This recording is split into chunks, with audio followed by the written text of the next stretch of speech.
Hi. Hi. Hello. Hello, Joel, and hello, everyone. Hi. Hi. Hello, everyone. Hi. Hi. Hello, and welcome to Reading Greek Tragedy Online. I'm Joel Christensen at Brandeis University, here with the Center for Hellenic Studies, the Cosmos Society, and Out of Chaos Theater.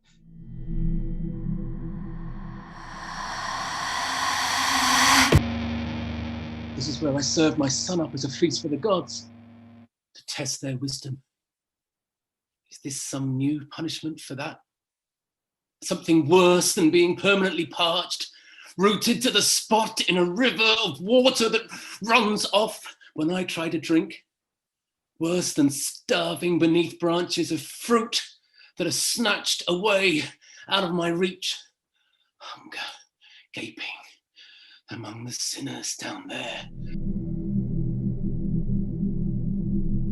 Why do I still live? What fate am I left? Helen, whoever that stranger was, do not assume he spoke the whole truth. He clearly said my husband was dead. Much can be said clearly, although false. Jason and Medea reached the sacred grove and found the huge oak tree from which the fleece was hanging, brilliant as a cloud that glows red in the rays of a fiery dawn. The dragon, lying before it, reared its endless neck. The sleepless slits had been alert and caught them approaching, and his hiss was loud and monstrous.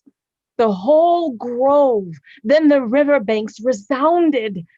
Many Colchians heard it, though they lived as far off as Titanian Aya. Young mothers started up in trepidation and squeezed their newborns cradled in their arms. Their little limbs were quivering. But of love.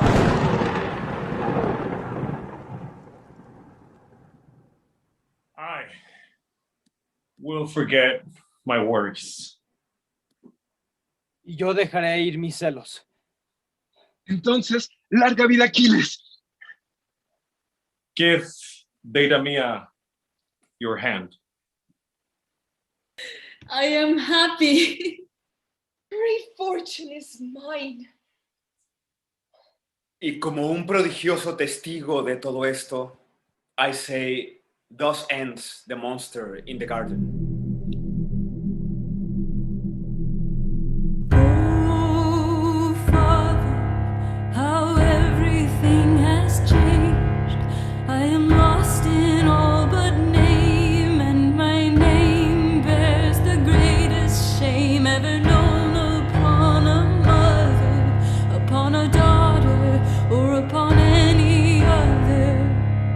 It's a pain no man can comprehend, and I pray no woman shall ever bear it again.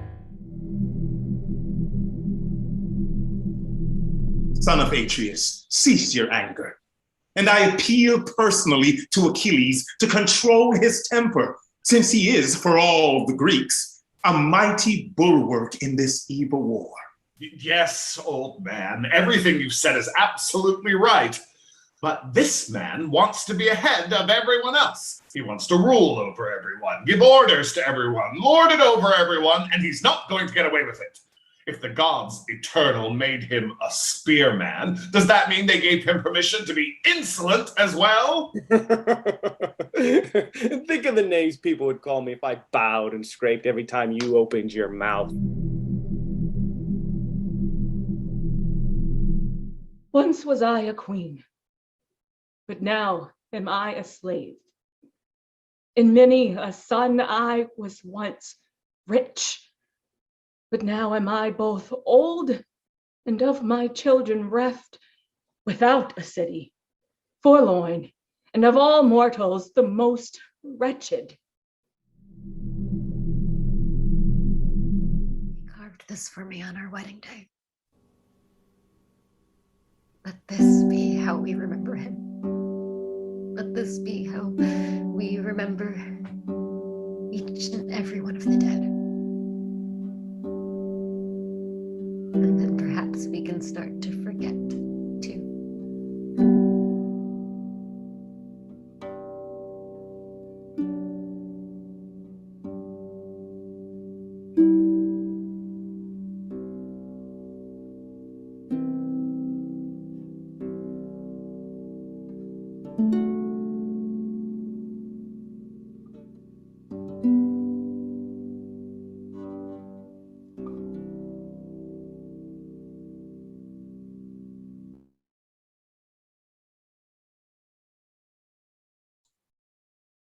Hi, welcome to Reading Greek Tragedy Online. I'm Joel Christensen from Brandeis University. I'm here with the Center for Hellenic Studies, Out of Chaos Theater, and the Cosmos Society, and a cast and crew of millions, or maybe just a fewer group, a smaller group than that. We gathered together today for the 50th episode of Reading Greek Tragedy Online. And what we have for you today is what everyone's looking for in a late season of a great show, and that's a Eclipse episode. It's not wholly Eclipse episode. There's some new stuff here and there. But after 50 episodes, 18 months, and a pandemic that doesn't seem to want to leave us for the holidays, we've got a chance to look back on what we've done and to think about what we'll do in the future, and to thank everybody for everything they've done to make this possible, to keep us sane, to help us stay safe, and to help maintain and build new communities in a life-changing pandemic. So you'll hear me more today, and you've already heard me too much. But we're going to start today with our own Paul Amani taking us back to Homer's Iliad.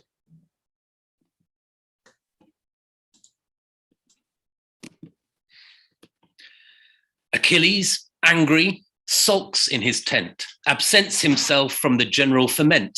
Hector, ecstatic, fights like a Trojan, feet whirring, horse taming, a man-slaying explosion. He pushes the Greeks back, ends all thoughts of a sack of his town. Troy's not going down, not on his watch, no way. The Trojans will live to fight another day. In fact, they go further, threaten the Greek camp, where for 10 years soldiers have battled cramp and the damp of each early morning start, all just to mend Menelaus' heart.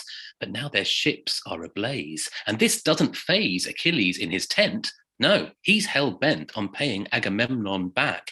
He's not interested in the sack of Troy. His joy is knowing this king suffers, watching as the campaign hits the buffers. That's when Patroclus steps in, Achilles' man.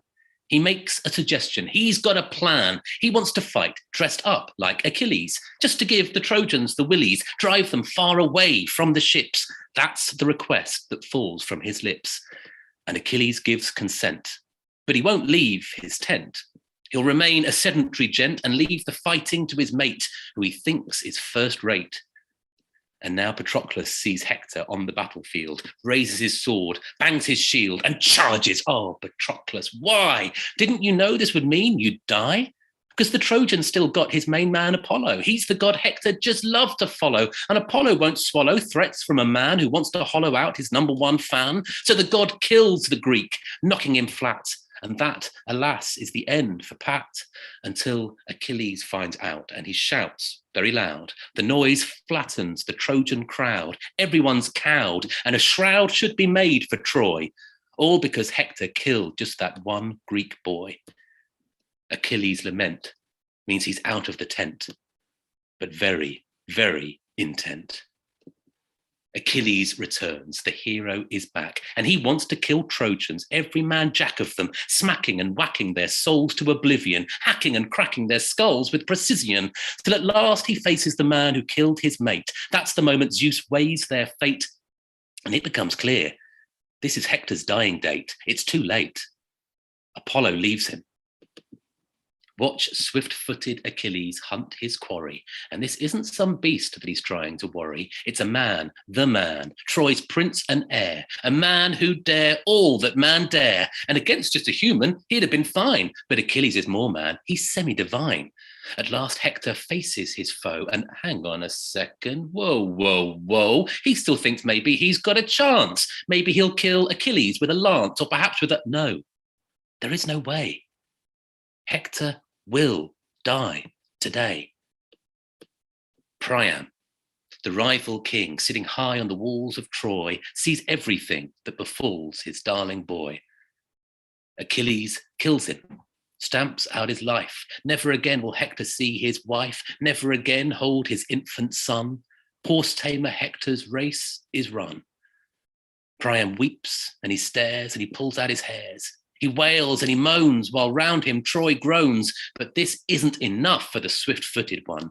His lust for revenge isn't half done. To get his thrills, he ties Hector to his wheels and rides round the walls of Troy, showing off his latest toy, the corpse of Hector. And now you detect a concern amongst the Olympian gods, because this behaviour's totally at odds with how people should behave. Hector's a good man. He deserves a grave. So Zeus sends Hermes to give Priam strength. And the king resolves to visit the tent where Achilles is still fuming, while outside Hector's body cries out for inhuming. The king enters silently, grabs the Greek's knees, calls on his honor, asks, please, please, please return my son, the apple of my eye, this special one. Why did he die? So that I can bury him, as should be done. And why should he do it? What's in it for the Greek?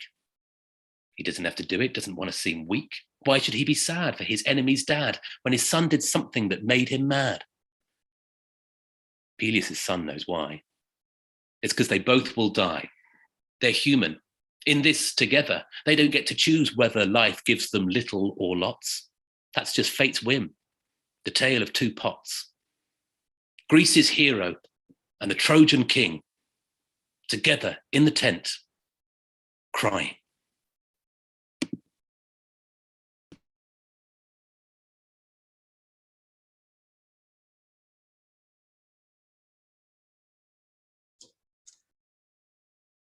Muted myself. Thank you, Paul. As many of you know, Paul has been the energy and vision behind Reading Greek Tragedy since before our first week. And part of what he's done is find amazing new performers to bring new work to us. Today, we have Muse Lee here to talk to us about a song of Aristos. Muse, how are you? I'm great. How are you? Good. Where are you zooming in from? I'm coming from San Francisco, California. I'm slightly jealous. What are we gonna see and hear today? What do you have for us? Today, I'm going to be showing a song from Aristos the Musical, which is a new pop rock adaptation of the Iliad. And just to give a little bit of background about how this musical came about, it was the summer after I graduated from college, and I was sitting in the closet of my mom's apartment, and I was writing this duet between two characters who have always been my favorite characters in mythology, Achilles and Patroclus. I recorded this really bad voice demo. I got together with my friend Aaron, who is an orchestrator and composer, and I went to his dorm. He stuck some chords behind this little song I had written, and I suddenly heard this song that was supposed to just be a fun personal project open up and become this entire world that was full of characters and ideas and story. And I knew then that we had to do something with it. So I posted on social media calling for artists to help us workshop this little song that we had written. And the response we got was absolutely unprecedented. We were getting responses from kids, from classics enthusiasts, from Greek mythology lovers, from theater fans all over the California Bay Area. And they all wanted to be part of this Achilles and Patroclus musical that did not exist. So Aaron and I looked at each other and we said, the only thing that we can do here is we have to write this musical for these kids. That song was Who Is This Boy?, which I'm going to be presenting today. And this song became Aristos the Musical, which is now producing an album during this pandemic era with performers from 7 different countries, ranging in age from 13 to 70, all participating in Homer's immortal story from wherever they are in the world. And I'm super excited for you to get to see the song that started it all, Who Is This Boy?, from Aristos the Musical, end of Act 1. Thank you, Muse.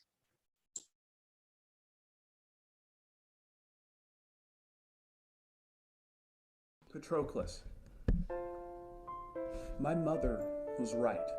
Let them suffer for the cause they insist on dying for. Let them pay for our childhood, and as long as we're allowed, let's be happy. Please. Who is this boy? His noise and his danger.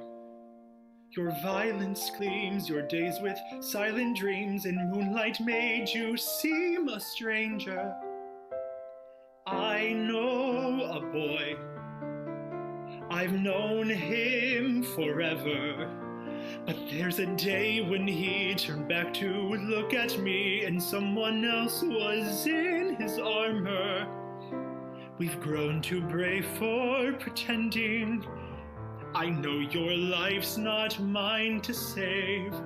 We're racing like a heartbeat to the ending, so just let me try to save my heart from breaking. You're restless, I'm quiet. Each glance is a question, and sunrise is falling like ash from the heavens. Who is this boy? He's panicked, defiant. Now he stands alone. Is this the prince I'd known? How can I deny him? Is this the boy who no man can frighten? In the chill of dawn, all his defense is gone, and so like a child again. In other days we were bending toward the sun, like a bowstring yields to let its arrows blaze. We're racing down the hillside and it feels so long ago, unreal, and I can't help the ache. And swiftly I'm falling through time like an arrow. The string breaks, the bird flies, and memory is freedom. Who is this boy? I don't think I know this boy. If you don't fight today... It was my choice, but I made it, and I will get the honor I paid so dearly for. Should I let Agamemnon humiliate me? Should I bow to his whims again and again? We've taken it this far. I won't bend now. Then I will. What? Dress me in your armor and let me fight in your stead. You won't have to serve Agamemnon or turn against your mother. The Trojans will take me for you, and the Myrmidons will chase them from the ships, and our people will be saved. You'll get yourself killed. We'll give the Trojans a scare. That's all. There's no prophecy over my head. We'll push them out of the camp and be back by afternoon. Patroclus, this isn't a good idea. Think of what you said to me the day by the river on Mount Pelion. You said... What if the gods could change you? You tried to speak, but you I couldn't. And you blinked twice. And I said to you that you would go with me. You swore that you would go with me, Achilles, and you said you'd be here tomorrow. You've always had my love, and since that's not enough, where you're going, let me follow. We've grown too brave for pretending. I know that you're not mine to save. We're racing like a heartbeat to the ending, so just let me try. Just let me try. Don't take Troy without me. I'll do the rest. We'll have our forever. Or whatever is left. Let me go, Achilles. Then you'll return to me?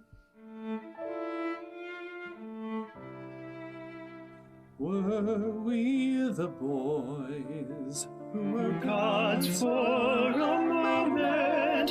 You were born divine, but you weren't satisfied. Achilles had to be a hero.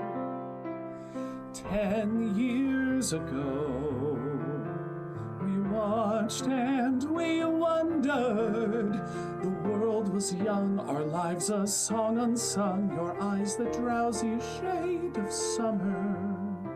I've grown too brave for pretending, but then the darkness meets your deathless gaze. It feels like this will be a bright forever, memories like a dream, and I'm so close to waking. We lay by the river, the sunlight was breathless.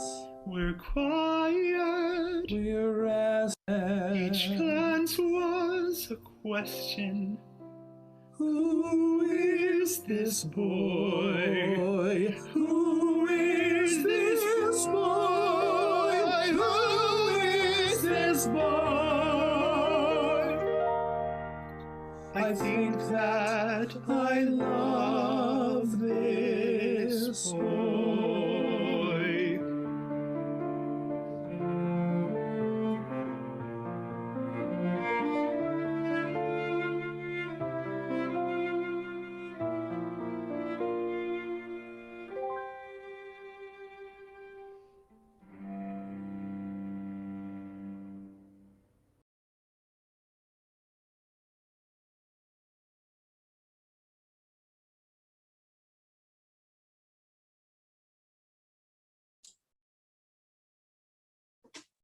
Muse, if you can unmute and turn your video on, I'd love to talk to you about the song and the video that we just saw.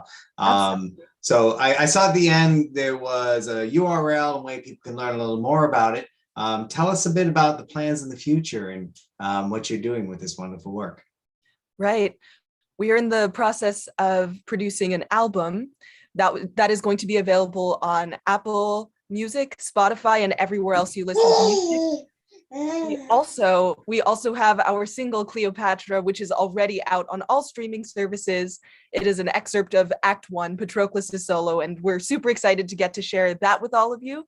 But in the meantime, we can be found on social media at Aristos Musical on Instagram and Aristos the Musical on YouTube. Feel free to interact with our content, share with your friends. Anything helps. So what do you imagine a full show performance of this play looking like? Ideally, one day we get a full staged production. We were actually in the midst of staging Aristos with a youth theater company when we got shut down by the pandemic. We were 3 days away, I believe, from our first dress rehearsal when the world started falling to pieces. So someday, yeah, we would love to have a live performance. But for now, we are all connecting and creating through Zoom and through When to Meets and other online methods. So we've spent some time in online methods here. How has the online engagement changed the way that you've worked with this material? Honestly, I would say that this has pushed us to reimagine what theater can look like and what theater can be in ways that I don't think we would have without the pandemic. And obviously, the pandemic has put so much pressure on our industry and has caused so much stress for all of us. But at the same time, I think there are a lot of traditional barriers to participation in theater that by necessity had to be knocked down by the fact that we are doing this remotely. It pushed us to reconsider who is allowed to be part of theatrical productions, who is allowed to come into these spaces, which I think is really important for worlds like theater and classics, which historically have been incredibly rarefied and reserved for people who look or speak or a certain way or have certain experiences. So for us here at Aristos, we really appreciate that that having to do this online has pushed us to really think about how we can make this art form more accessible, and we can allow all the people who this story, the story of Achilles and Patroclus, has touched, actually become a part of it and actually take part in telling it and retelling it. And you know, the story of Achilles and Patroclus is one that has been embraced and explored by non-academic communities a lot in the past few years. And what I've seen online is you're really engaging with sort of the passion and the interest in these figures, and I think it's amazing. We have another performer here who's helping us re-envision the ancient world, and that's Bettina Joy de Guzman. Bettina, do you still have time to talk to us and introduce your piece? Yes, I do. Hi. Hey. Honored to be here with such wonderful artists. So tell us what we're going to see today and how it sort of reflects the work that you've done with us and during the pandemic. So this is from book 19, or Rhapsody 19 and 23 of the Iliad. And this really follows the previous song and Paul's performance, because what I have here is the relationship between Achilles, Patroclus, and Briseis. And what happened here, I'm taking the bits and parts where Patroclus has already died, and Achilles is mourning him.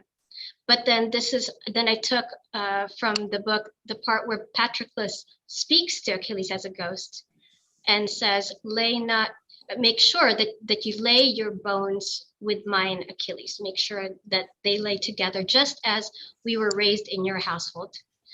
And that's in keeping with the theme, from my understanding, the general theme of like bringing things into light that was hidden. And so many people ask, what is really the relationship between Achilles and Patroclus? And Joel, as you've said before, it seems sometimes it's purposely vague for various reasons. And so I took just parts from the book that's there in ancient Greek, and I included the few of the lines from Briseis and how she feels about Patroclus, how she mourns him. And that's so important because you have a triangle there, and people are always asking what's going on with those three.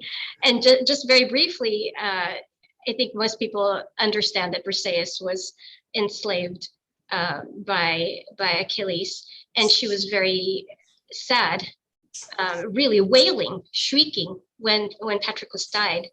And part of the reason, if you read the whole text, is that Patroclus had promised that she would become Achilles' bride, that she would become elevated to that position, not just enslaved. I mean, that's not, she very, very little to save from her dignity at that point, but at least it's something.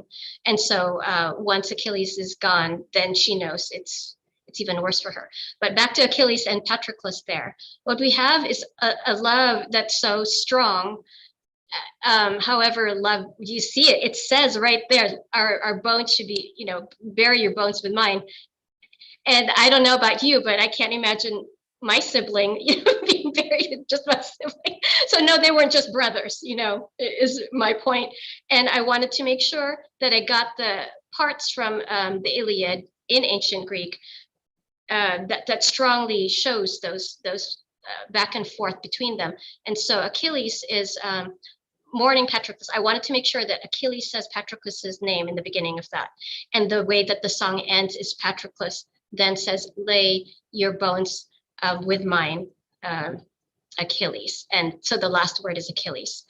And, I've performed and collaborated and played in the background for y'all for so many different episodes at this point. And it's just been such a thrill for me to be part of all this. And when we did the Odyssey around the world, that was wonderful. And I've performed a bit of the Iliad just very recently, I think, with you all. So that was great. Thank you. Thanks, Bettina, for doing this. And I think you're teaming up with Muse to try to get me all emotional today. So I look forward to hearing this debut. And thank you for everything you've done with us over the past 2 years. Thank you.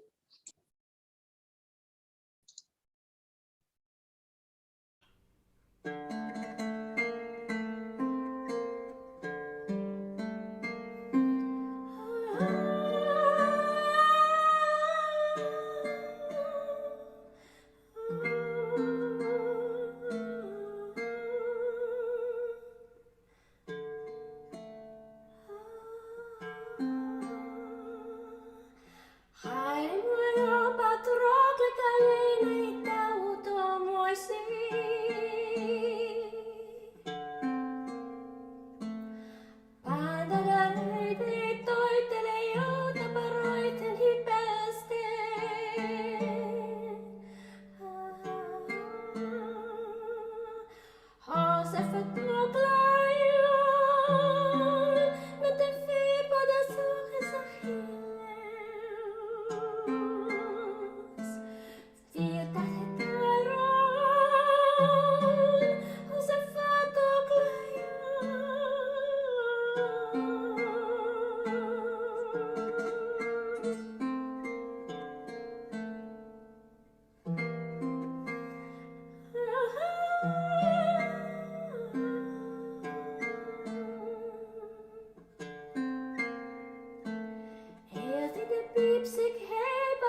son επανέλθει τη θύμενη ως τη Αχίλλε.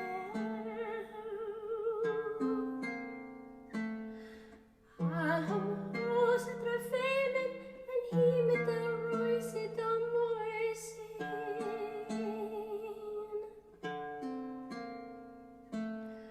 Donde pamribo menos prosefipotas Achille.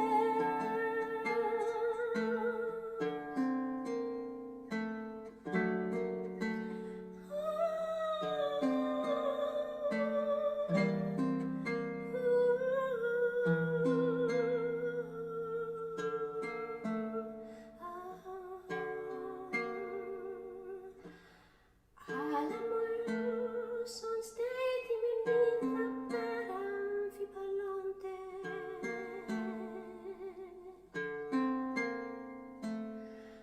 Aleluia, oloio de tarpo mesta que oio.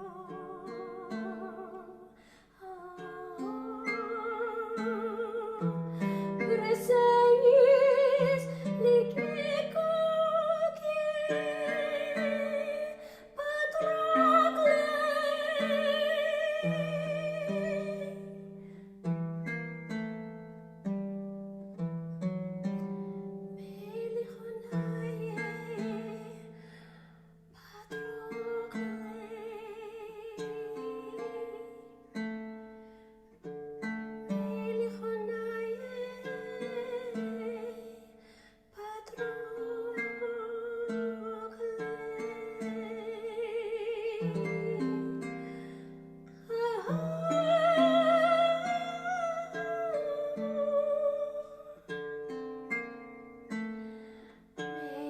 son επανέλθει τη θύμενη ως τη Αχίλλε.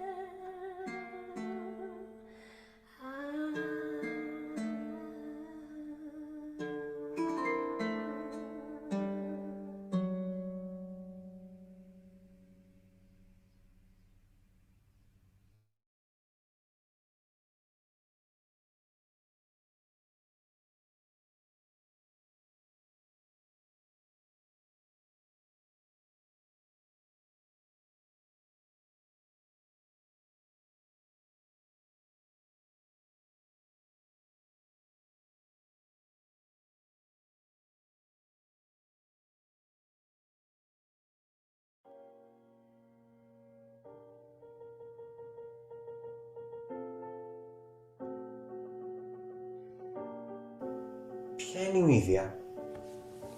Κόρη του ήλιου. Δολοφόνος. Τρικυμία. Τραγωδία. Δαίμονας. Σύζυγος. Γυναίκα. Ψέματα. Έρωτας. Φόβος. Παιδοκτονία. Παιδοκτονία. Εκδίκηση. Ψέματα. Τιμωρία. Φόβος. Θυσία. Τρέλα. Σου αγγελούδι μου, παιδί μου, νάνι, νάνι, να μεγαλώσεις γρήγορα,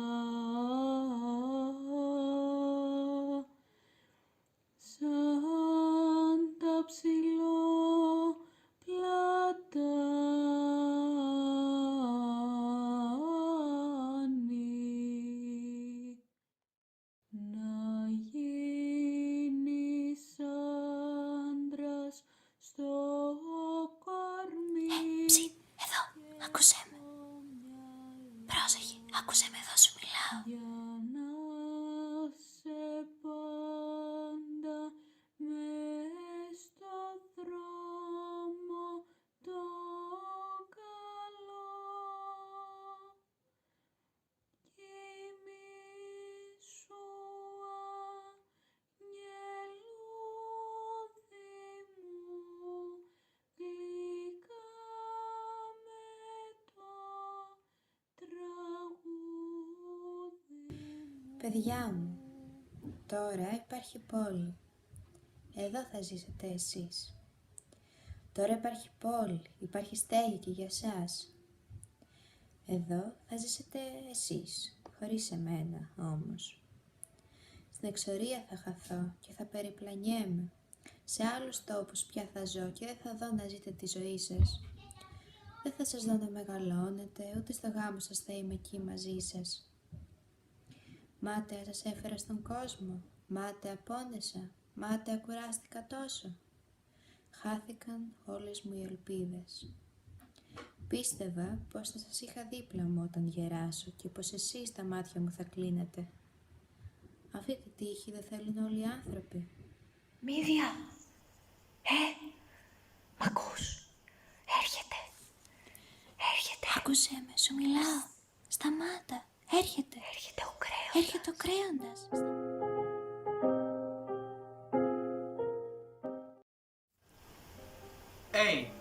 Σε σένα μιλάω. Τελείωσα. Έχω χαθεί εντελώς. Ακούς, σε σένα μιλάω. Οι εχθροί μου πλημμύρισαν τον τόπο. Πάρε αμέσως και τα δυο σου τα παιδιά και φύγε γρήγορα, έξω από αυτή τη χώρα. Γιατί? Τελείωσα. Έχω χαθεί εντελώς. Σε φοβάμαι. Γιατί σε ρωτάω? Φοβάμαι μην κάνεις την κόρη μου κακό. Έτσι γεννήθηκες.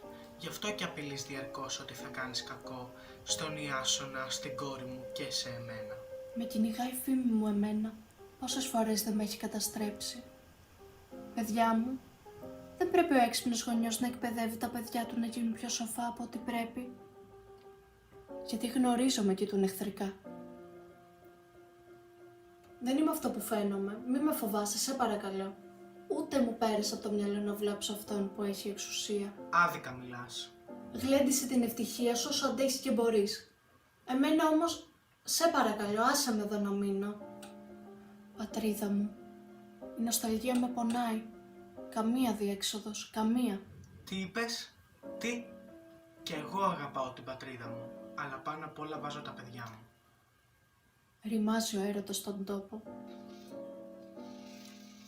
Ρημάζει ο έρωτας στον άνθρωπο. Αν έχεις άλλα πράγματα κρυφά μες στο μυαλό σου, ποτέ μου δεν σε εμπιστεύτηκα. Φύγε. Θα φύγω. Δεν μπορώ να κάνω αλλιώς. Ένα πράγμα μόνο σου ζητώ. Μία μέρα. Δώσ' μου μια μέρα. Μια μέρα μόνο. Αυτό μονάχα σου ζητώ. Μία μέρα. Σιωπή. Εντάξει. Δεν βλέπω γιατί να φοβηθώ μία μέρα.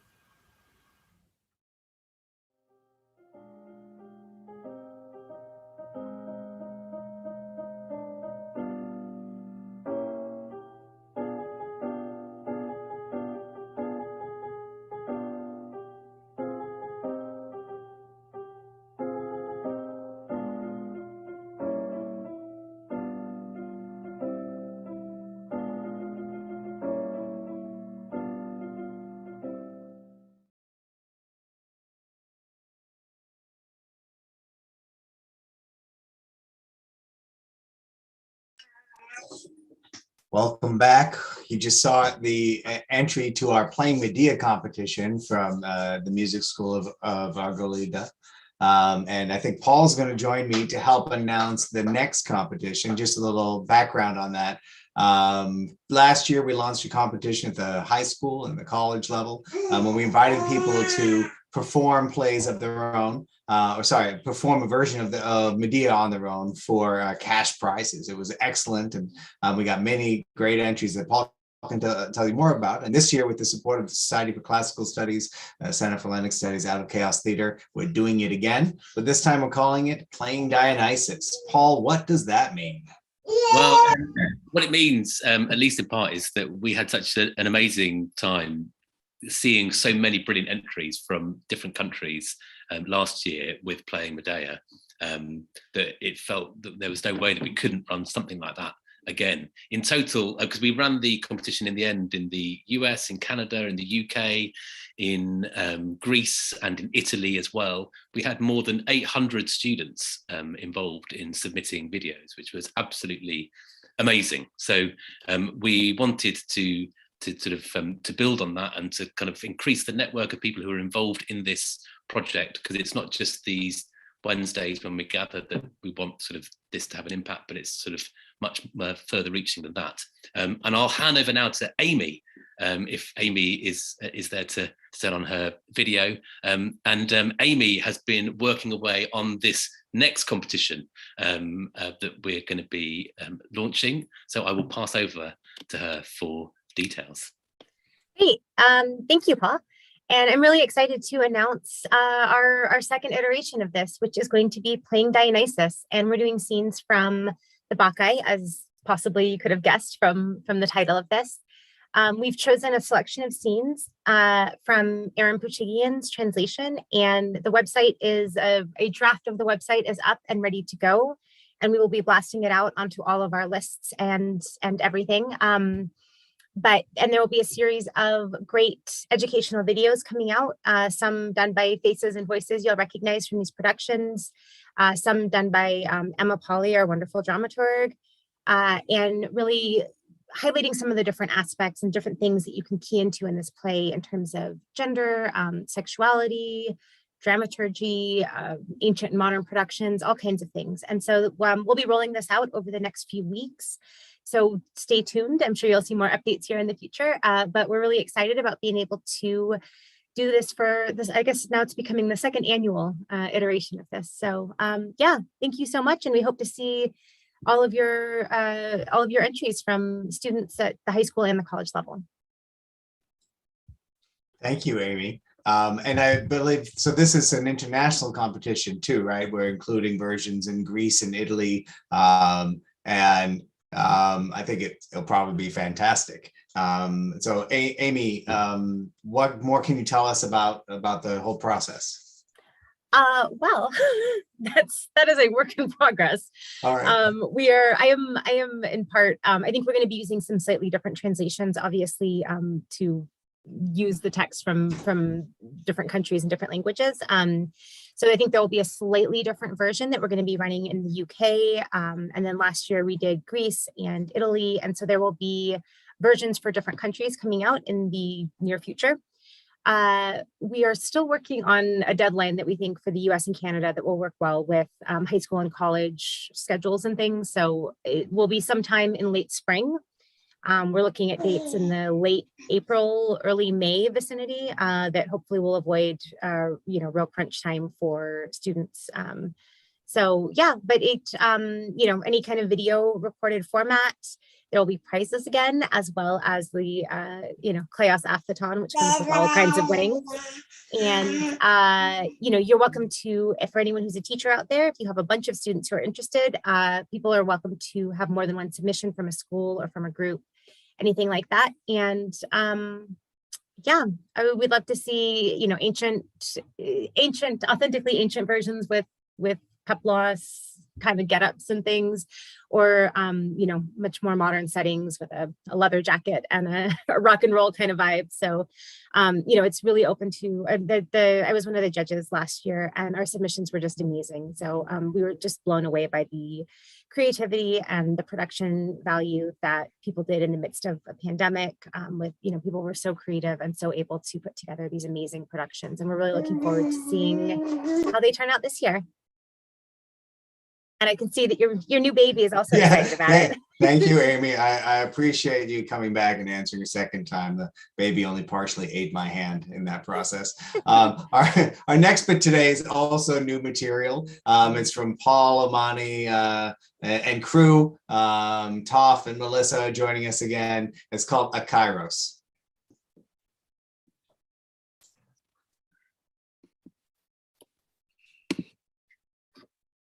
Hello, Parasite, my man.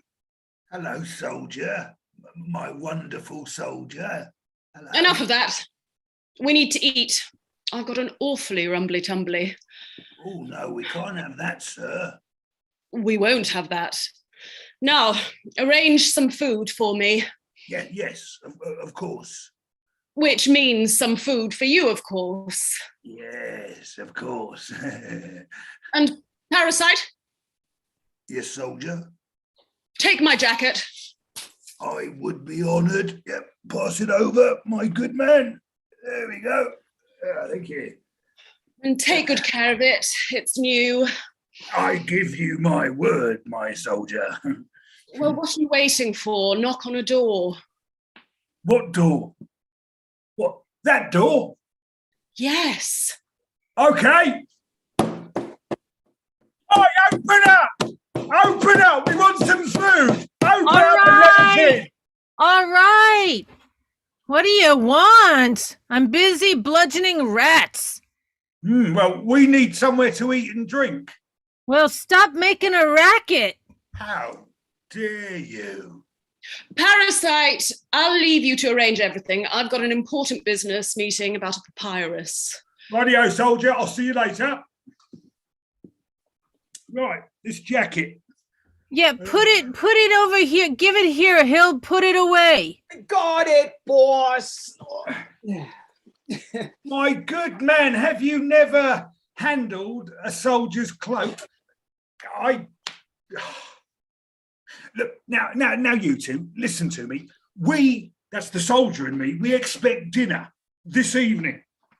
Got it, boss. Do you remember the last time these two morons visited? Just be sure that there's enough to eat, Pops, yeah?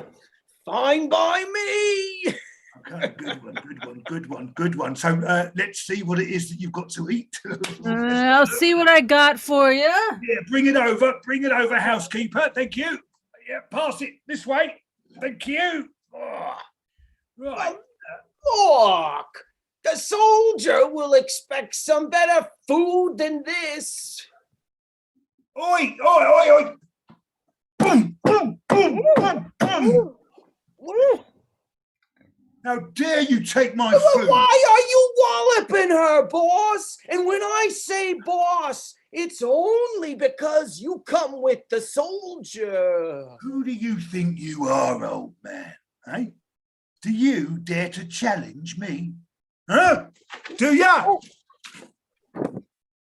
Oh, Captain Horsecrest is gonna hate this. Ooh. Get a hold of her. Down, boss. Come on, you come, you eat, you drink. You gag. Oh,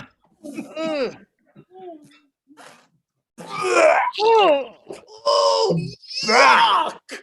Oh, he's throwing up. Go to the market and hire a cook.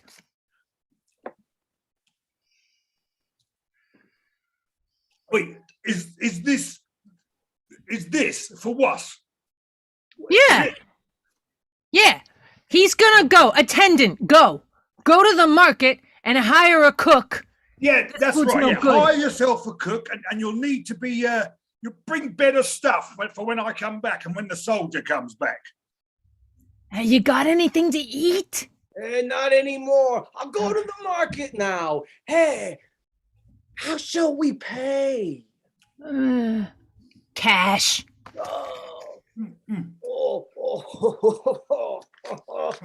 Housekeeper. What? When you've sorted that cash out, could you hand me my napkin again? I'm empty and I need to refill after that chuck up. Can I have my napkin? I threw a napkin at you. Oh, sorry. There it is. Thank you very much. Yeah. I just want to maybe have a little bit of... Oh! Why are you walloping the woman? You want some? Wait. Ow, ow, ow. Take what you need, boss.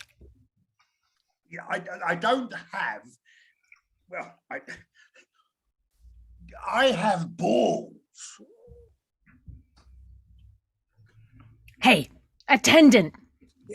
Boss, you play house. I play the man. I tell you what we'll do.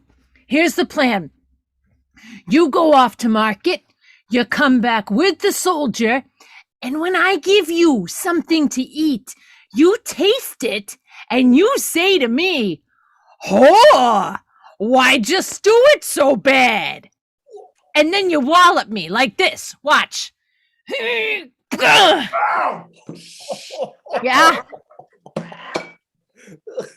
Oh! Ah! Oh, I'll give you the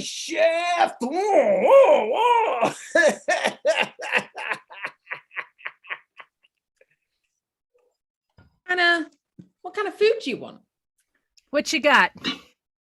Yeah. Yeah, that's good. Yeah, what else? Yeah, that's good. Yeah. Oh, that's real good. Wait a minute. Wait, what are we doing? Stick to the plan. What plan? Look, you make like you're tasting food for the soldier. Right. And you go out to the market and you come back and you say to me, got anything to eat? And when I give it to you and you taste it, you say to me, hey, you cock-munching whore, why'd you stew it so bad? You give me 2 thumps like this, and the soldier won't want to eat it, and then the rest of the food is all ours. I like that plan. Oh, this is some good stuff. Mm. I'm coming in. Make way. Seat me, my good man. No, stop. I'll put you here. I've brought a distinguished guest. And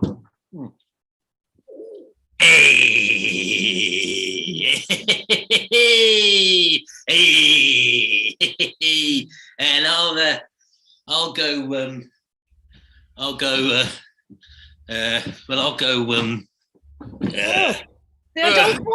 Don't fall. Don't fall. Here. Got anything to eat? Oh, I'll taste it for you.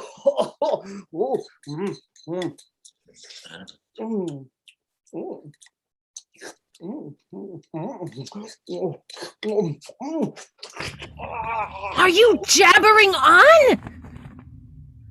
Is everything okay, boss? Oh! Tell me, you cock-munching whore, why'd you stew it so good? Oh, not... No, why'd you stew it so bad? Oh, you... Oh, I said it right this time. He didn't even notice. Oh, you stupid. Oh, please stop that. What? I got it right. Oh, why'd you hit her, Pops?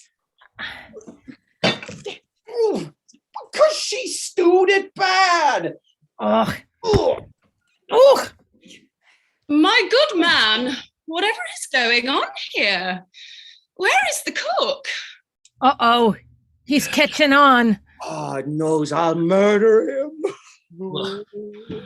Ooh, oh, look at him over there. He's so mad he breathes Orestes. Absolute shambles. How dare you?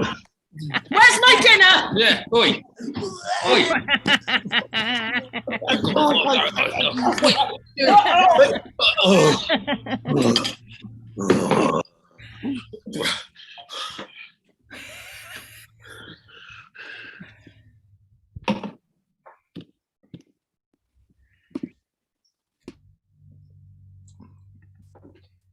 So I'm informed that may be the first time that fragment has been performed live in 1,500 years. Would the creators like to unmute and turn on their videos and join us to talk about it a bit? Because I would love to hear more. Who we got? Oh, and here we go, the actors. Hi, Melissa. Where is everybody? So what just happened to me? We're hoping you can tell us. I mean, there was some language there that I'm sure my daughter's heard before. The food, the chaotic stuff, I have no idea. So this is a fragment that's just being published. Is that the deal? So I don't know, Melissa, where's it from? What do you know? What do you want to know? So it was first published in 2015. Sorry, I'm still laughing at the performance. But first published in 2015, and then Toph and I have prepared this translation, this interpretation of it over the last few years. But you're right that this is probably the first public performance since the 6th century CE in Oxyrhynchus, Egypt, which is where the papyrus comes from. And as you can tell, it's this really informal improvisational style of probably street theater for the performance of this one. It's obviously really influenced by Greek and Roman comedy, new comedy in particular. So you see the stock characters. You have the figure of the jerk who's kind of comes in and interrupts and makes the scheme go awry immediately. The selfie tank top, by the way, was an absolute chef's kiss moment, I think, for that jerk character. And you can see the DNA of our modern sitcoms when we watch Mime. And so I've always thought of that jerk character as like the neighbor, right? Like the Urkel character. But here we have a whole new interpretation. Yeah, there's a bit of Biff there from Back to the Future, right? So, Toph, what do you see in this play as someone so passionate about the history of theater? What draws you to this fragment? Well, I'm going to say what draws me to it is the fact that there are more stage directions in this one papyrus than there are in all the rest of ancient theater. We are when people hit one another. We are told when they barf. We are told when they spit. And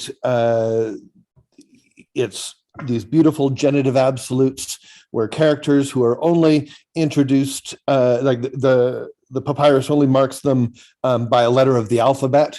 So Melissa and I have sort of extrapolated which characters are saying which, but there's so many stage directions, and it's a new way of presenting stage directions, unlike what we see in the manuscripts of tragedy on those rare occasions when we do have markings of what's happening. So it's really exciting just to see how much action was being encoded into the papyrus text, and as a result is being preserved.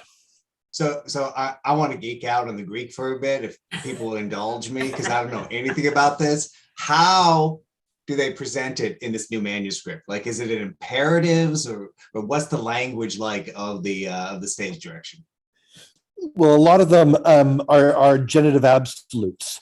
So, that's so hot. With be hitting him, or something like this. So, tu beta piptantos afton, something like that. It's actually really exciting, and in a few cases there isn't the article that we want, so we don't quite know whether it's a genitive or an accusative, so who's doing the hitting or who's being hit, but there's a lot of punches being thrown, and I thought that doing that over Zoom was a magnificent challenge that our actors really rose to, so thank you for that. They also specify like the food being thrown and weaponized too, or is that an intervention? There is room for creative expansion for sure, but but there's certainly a lot of body humor, grotesque humor, trying to pull off a trick so that the servants can get food and the soldier doesn't get food, all through the use of genitive absolutes. So I'm going to follow up with emails about this one because I'm sort of obsessed. So I do imperatives personally, but sorry. So actors, those of you who are here involved in this, there's very lots of stage direction for the play, but very little context. What was the process like of putting together characters and trying to piece together this dialogue into something coherent? It makes me think of the Commedia thing. It's like a forerunner to Commedia, isn't it? With the Zannies inventing stuff around a kind of a loose script. It felt to me like online Greek slapstick. So Hannah and Paul, is that what you were going for with your deep and impressive characters?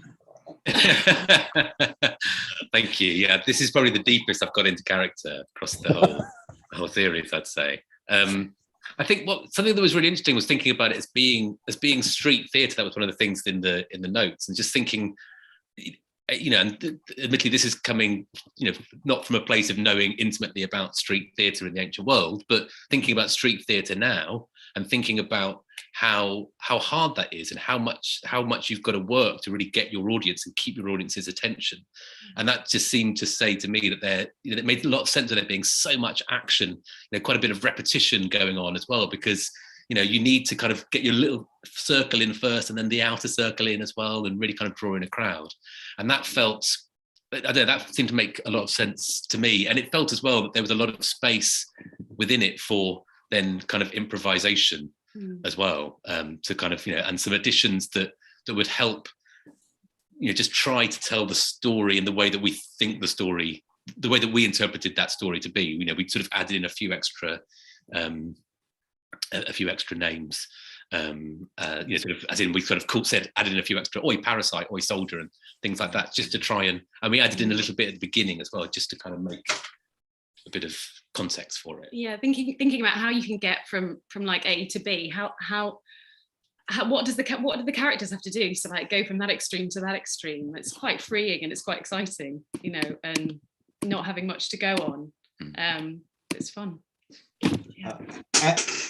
When you're here, you usually are sad. What's it like to do comedy in the small screen as opposed to tragedy? Much less cathartic, Joel, but but always a pleasure to be here. No, it's all good. I'm surrounded by food, and I've done a lot of character research on that in the last few months.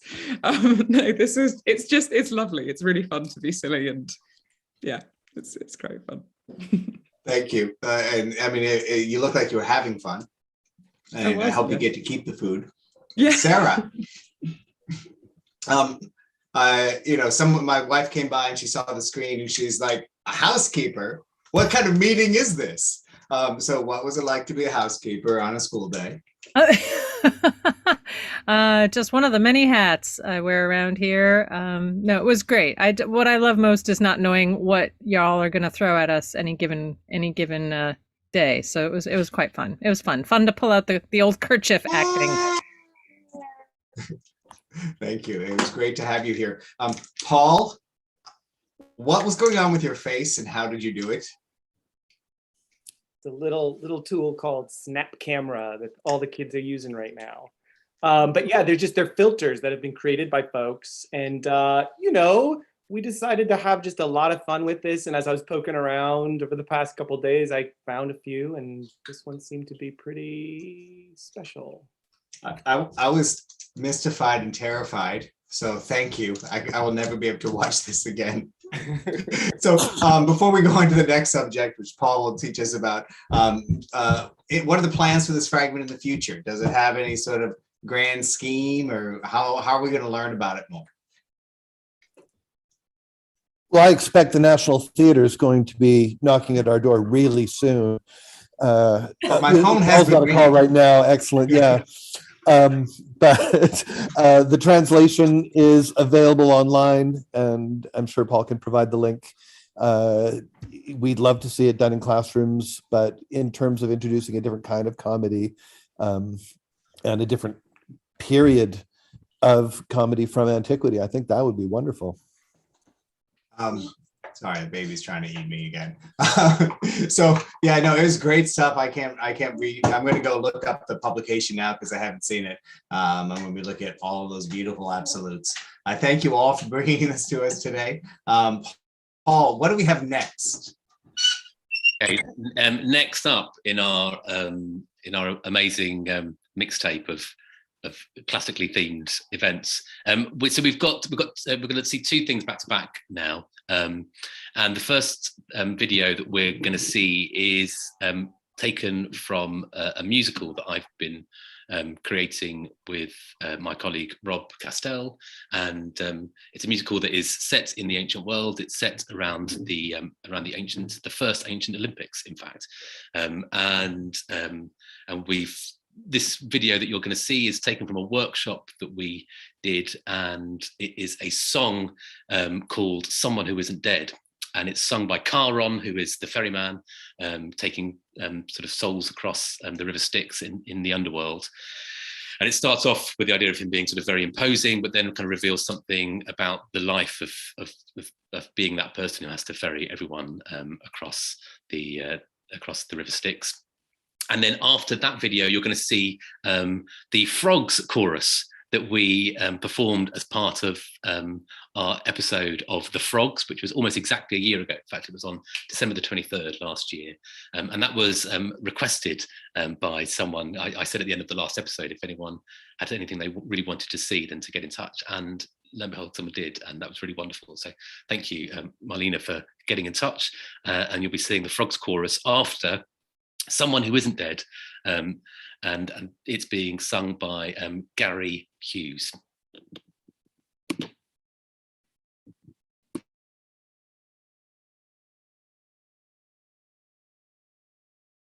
I am withered by the ages.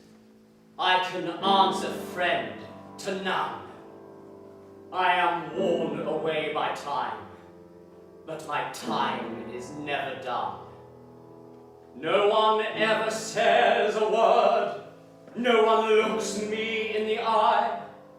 No one dares to take my hand because they know the time has come to die.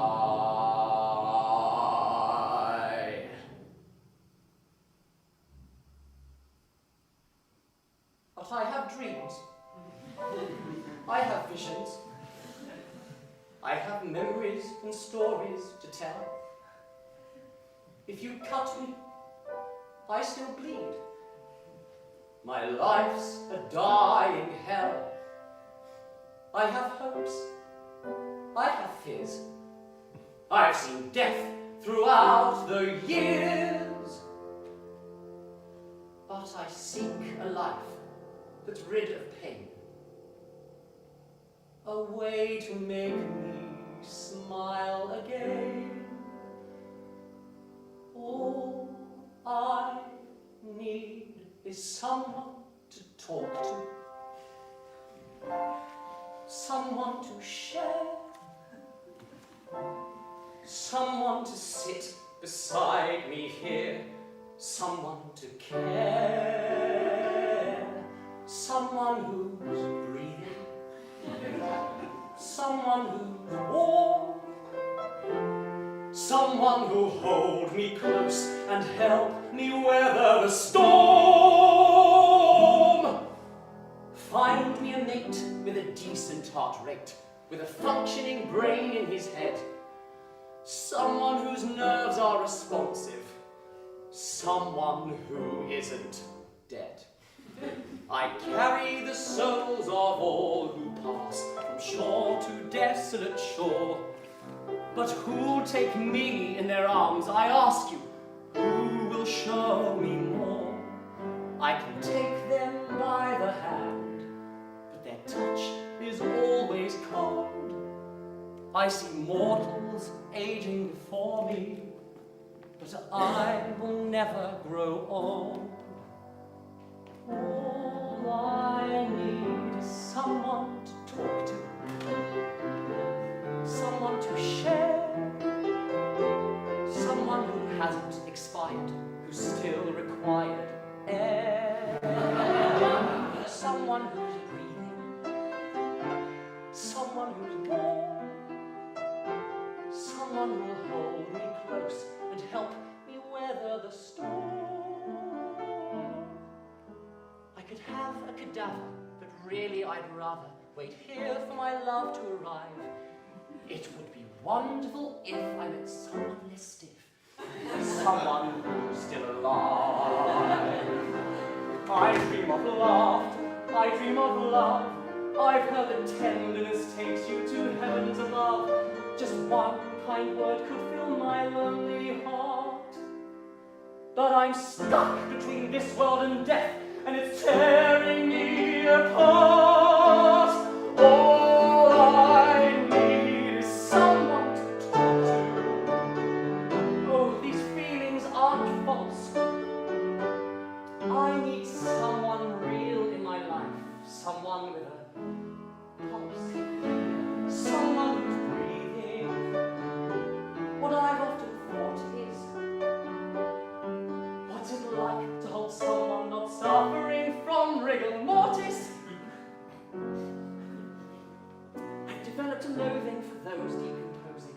I want something different instead.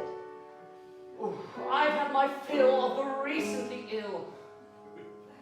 So somebody, somehow, show me someone right now. Somebody, show me somebody whose body's not dead.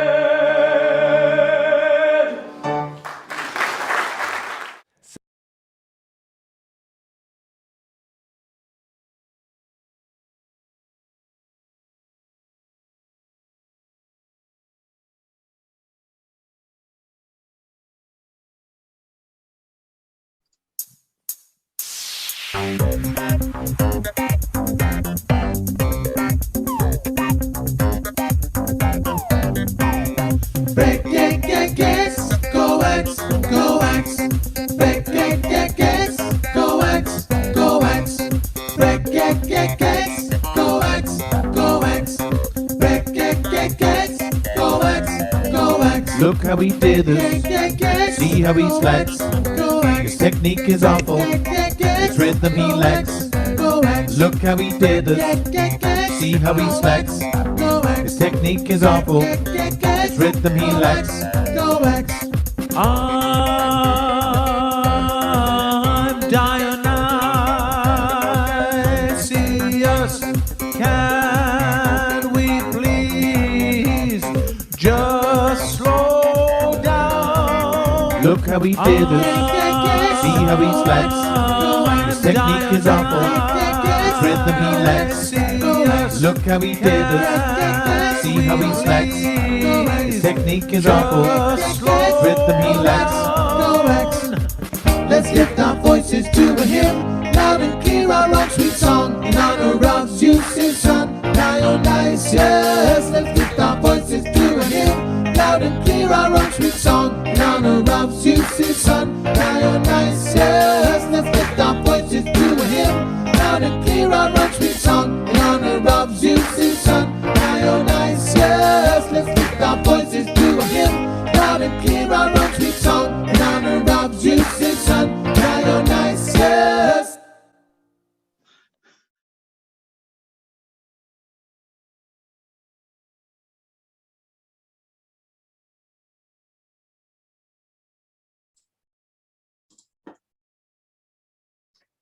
So I don't think I'll ever tire of listening to that chorus. The first time I ever saw it, I thought, this is amazing. And before that, the song, the performance from the play that Paul is working on. Today, we're getting a lot of music, and it's putting back into what we've had from Reading Greek Tragedy from the beginning. The variety here, but really sort of trying to reimagine the way things are. So today we have Argyris Staphis, who's going to read, who's been an actor in many of our performances. He's helped us out with reading Greek. We don't have that. So Paul, I'm getting no from Paul. That's that's right. This is the beauty of live performance as well. Is that unfortunately Argyris has had to leave early. He's been called away very suddenly to a production meeting. And I love the fact that in Greece production meetings happen at 20 past 11. Right. I mean, this is the way to do it. I love it. It's a meeting. Yeah, it's a meeting with food. So unfortunately we won't be joined by Argyris, but what we do have lined up next actually is a real treat, because it is a few weeks ago we were treated to an amazing adaptation of The Bacchae with incredible music, incredible lyrics, created by Jaylan and Marcus and Johanna Warren. And they presented us with an amazing video that they shot on location in New Mexico and Wales. And I think it's safe to say that anyone who saw that will know that that if you went walking in the woods in Wales the weekend that they were filming that, you are probably never going back to those woods again, because it was a pretty extraordinary sight. And we have a new video from them, which we will watch now.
So it would seem, Joel, that the video that Jay sent over was too wild for human consumption. We've been pre-censored, right? No, I mean, maybe we can chat for a second to see if our technical difficulties can be overcome.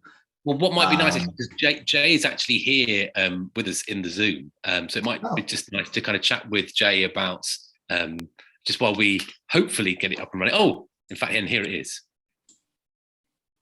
potentially.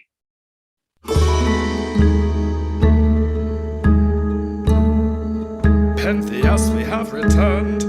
We have hunted down your prey. The animal was tame, he did not try to run away. He held his hand to us, his cheeks flushed as though with wine. He gave us the sign that we should rope and tie him. Willingly he came. I admit I felt a sense of shame. I told him, stranger, I am not the one to blame. I act against my interest. It is Pentheus who ordered your arrest. None of the women you sent to the prison in chains now remains. That are gone, broken loose, dancing in the meadows, crying out for their god, the sun. You have followed my commands. Untie his hands. We've got him in our net. He won't escape, our little pet. Don't let him dance away. He'll pay his debt. Yet leave us. Well, you are attractive. What do you know? I mean to women. They would think so. That's why you're here in Thebes, of course. What a flowing mane of hair you have, just like a horse. So supple and so sleek, how it rests upon your cheek. A good grip for wrestling and what dressing you wear. You look as if you're going off to the fair. Such pale complexion. You must take great care in avoiding the direction of the daylight. Am I right? You hunt at night to fill your harems, is it true? Tell me, Mr. Handsome, who are you? Where you from? Perhaps it's a place you know. Mount Molis with 1,000 flowers. Yes, I know. From Sardis. It rises high up in the air. My country is Lydia. I come from there. What compels you to bring these rituals to Hellas? A whale of Zeus and by his son Dionysus. Oh, you have some local Zeus. Spawning gods from the clay. He's the same Zeus as yours, the one that married Semele. Did you see him in a dream, or does he appear before your face? Face to face he comes to me and reveals his mysteries. Now explain these mysteries, go on, I want to hear it. It is forbidden to explain to the uninitiate. The mysteries prohibited. Those who practice these rites, how do they benefit? There is great joy and they exhibit it, but never would I say more. Would be a sacrilegious. Oh, you are clever, you want to make me curious. Test an impious man. You attest you saw the god, so tell me if you can, which form did he take? Which image did he make before leaving you so blessed? Whichever form he wished, the choice was his and surely not mine. You evade the question every time, you make no sense. You think you're being cool. Sense is nonsense to a fool. Sense is nonsense to a fool. Sense is nonsense to a fool. So is Thebes the first stop on your god's great world tour? People dance for Dionysus now on every foreign shore. They are more ignorant than we Grecians are. In this matter they are not, you are by far. Do you hold your rights by the days or by the nights? The darkness is well suited for devotion and for seducing fallen women with the lusty love potions that you brew. Debauchery breeds in daylight too. Debauchery breeds in daylight. You and your dancers shall regret these clever answers. I'm a powerful enemy, and you shall regret your blasphemy. You both Bacchant, you wrestle well with words, just as you enchant the fallen women of your herds. You tell them all you are heaven sent, I suppose. Tell me what punishment for me do you propose? First I'll chop off those girlish curls. The hair is holy, it belongs to the divine. And then we'll see how your thirst is whirled when it's mine. It belongs to Dionysus. I'll take you in the dungeon and lock you in chains. The god shall free me. You and your buckets crying hell forever. No one will hear you shout locked in my cell together. He is here now, and he sees what I endure. Where is he? I don't see him. Closer, are you sure? He is with me. You can't see him. You're too impious. Guards, tie him up. His shifty speech defies us. I warn you not to place your chains on me. Your blasphemies have made you. I say bind him. I'm the stronger power here, not you. You don't know who I am. You don't know what you do. You don't know who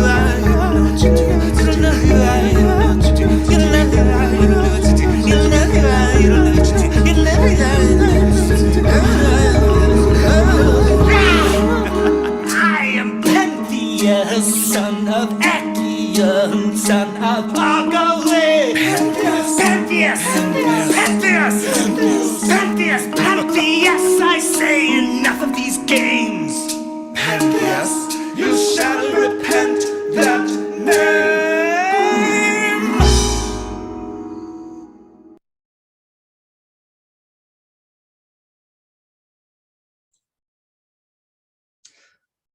Jay Langdon, would you like to join us? Because I'd like to talk to you about making me fear monkey puppets for the rest of my life now. So situate this clip in the larger work for us, if you don't mind. Yeah. Okay, so this was a kind of an outtake from the presentation we had a few weeks ago. I filmed my part, and one thing happened or another, and Joe didn't get around to Pentheus, and we just cut it. So Paul asked if we had any scraps left, and I did play the track the first time, but for this one, yeah, I thought I'd make no. Thank you. Yeah, I mean, as with the earlier clips you shared, I mean, the music is amazing. That clip was just, as a choice, like if you would just say, we're going to do everything normal until Dionysus comes on the screen and everyone's a puppet, right? There's a great tradition of turning people into puppets. So yes, yeah, and the production quality is not quite up to where we were a few weeks ago, but no, I think he was a good stand-in for Joe. I think she would approve. She's playing some shows on tour, so bring in the monkey. Seems a fitting Pentheus. So. No, it worked really well. Thank you for bringing that to us, and I hope we can see more in the future. Yeah, we're working on finishing recordings now. We actually had some really great feedback from our presentation, and some anonymous donors are funding our recording. So that's very exciting. And that's fabulous. Yeah, it's kind of incredible. And yeah, we hope to bring the production live soon. So it's all. Well, thank you. I look forward to seeing CHS miracle. Yeah. Yes. It's always great to see you. I hope more miracles are to come. Our last bit of the day is going to be video. And to introduce that video, we have James Collins here. Hi, Joel. Hi, everyone. This has been such a treat. I needed to dress up for it. So it's a cabaret after all. We're going to show a bit of the chorus from Sophocles' Antigone. And this comes out of a year-long monthly workshop with different participants, including a few familiar faces, where we've been exploring the chorus, not through kind of textual analysis, though there has been a bit of that, but through getting up out of our seats and trying new things with movement coaches and artistic directors and our willingness to try different things. In fact, we've not spent any time with the play looking at the other characters. We've been looking at the chorus in isolation, and that's been basically led by the sense that the chorus in antiquity was after all the main engine of civic education, and that there are certain things, special things to be learned by participating in a chorus. And so we've spent the year trying to tap into that to see what sort of special things we could learn experimenting with the chorus through performance on Zoom, and all these wonderful things that the others have talked about, being able to include people that normally wouldn't have access to things like this, but also thinking about how to get from A to B, as we heard earlier, and really just staying on our toes. So we're going to see two choruses here, the famous first Spasmon, the Ode to Man, and we're going to hear from our citizens of Thebes, the elders, and then we're going to jump almost as if we really don't know, we're not privy to the events on stage, except to know that Creon is rushed out in will hopefully make everything all right. And that takes us into the fifth phasma.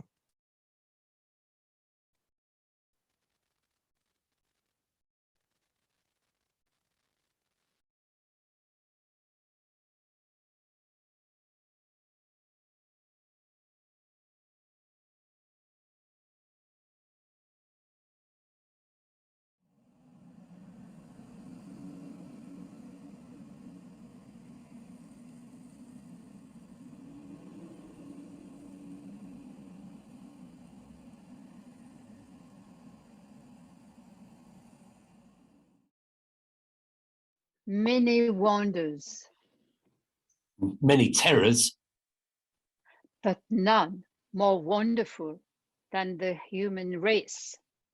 or more dangerous. This creature travels on a winter gale across the silver sea, shadowed by high surging waves. While on Earth, Grandest of the gods, he grinds the deathless, tireless land away, turning and turning the plough from year to year behind driven horses. Light-headed birds he catches and takes them away in legions. wild beasts also fell prey to him. And all that is born to live beneath the sea is thrashing in his woven nest. He is man, and he is cunning. He has invented a way to take control of beasts that range mountain meadows, taking down the shaggy-necked horses, the tireless mountain bull, and put them under the yoke. Language and a mind swift as the wind. For making plans. This he has taught himself. And the character to live in cities under the law. He's learned to take cover from a frost and escape sharp arrows of sleet. He has the means to handle every need, never steps toward the future without means. Except for death. He's got himself no relief from that.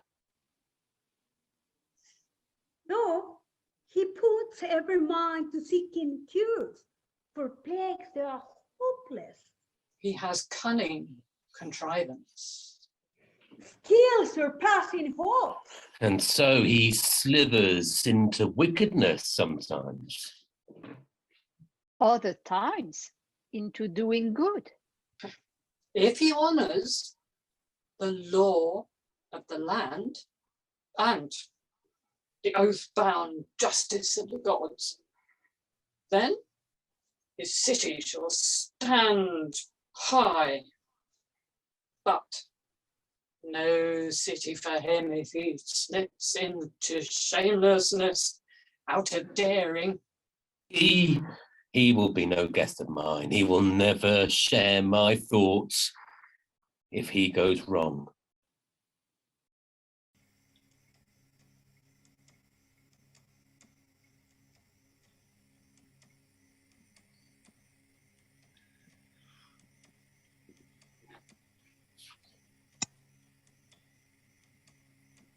God of many names,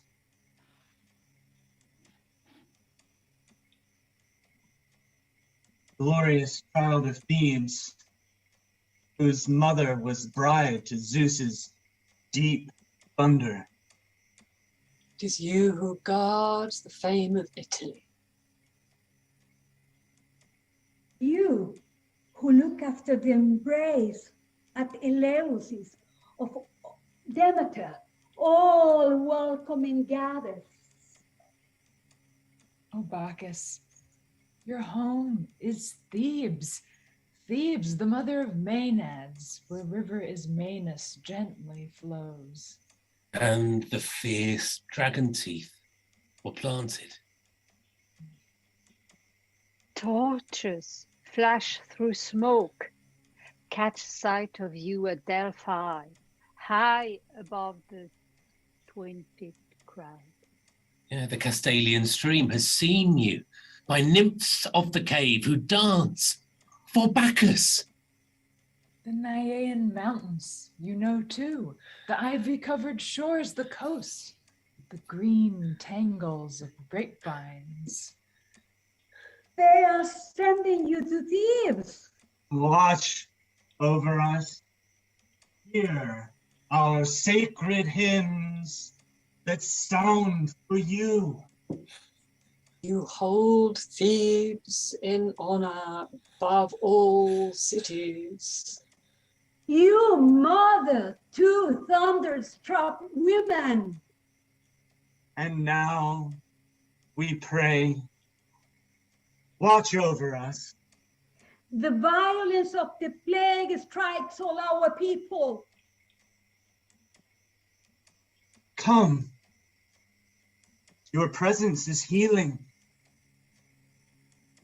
Soar above Parnassus, or cross the holding straits of the sea. Oh, leader in the dance of stars that circle across the night, breathing fire. Oh, shepherd of dark voices, child of Zeus, let us see you now. Come, O Lord, with your throng of Maenads. Iacchus, steward of joy, grant them ecstasy.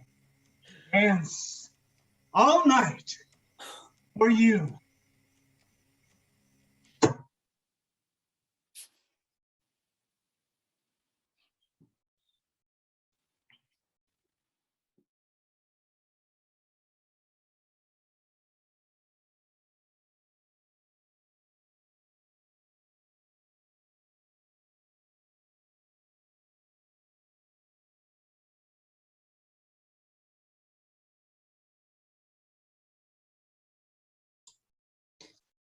Like the 49 episodes before and everything that happened in between them, today was as full of surprises as I could have imagined. Paul, James, you guys are boundless in energy and excitement, always bringing new things to us. I'm thankful every time we all get together. Paul, can you tell me a little more about what we have going on and to expect in the near future? Yeah, absolutely. And I just want to say a really big thank you to James for all the work that he's been putting in on running these monthlies. And I know that he's got lots of amazing ideas about sort of what might happen with those and what he's done in the past and building on that. And it's really, really exciting. And a big thank you to Astrid and to Sarah and Hélène and Lana for all being such amazing kind of parts of that. And it's been a really great experience to meet once a month and explore that in the way that we have. And in terms of what we have coming up for the series, so this is our 50th episode, and it's really wonderful to have reached this point, and it feels great that this series, we've also most recently we've kind of now that we've read every single Greek tragedy online, we are now also sort of exploring things in other ways, and we've revisited some tragedies like the Bacchae and like Helen earlier on in the year, and we've also been able to explore reception across the ages, and also had our first bilingual performance and various other things, which we plan to build on next year when the series will return. We'll have 5 more episodes coming up in the spring.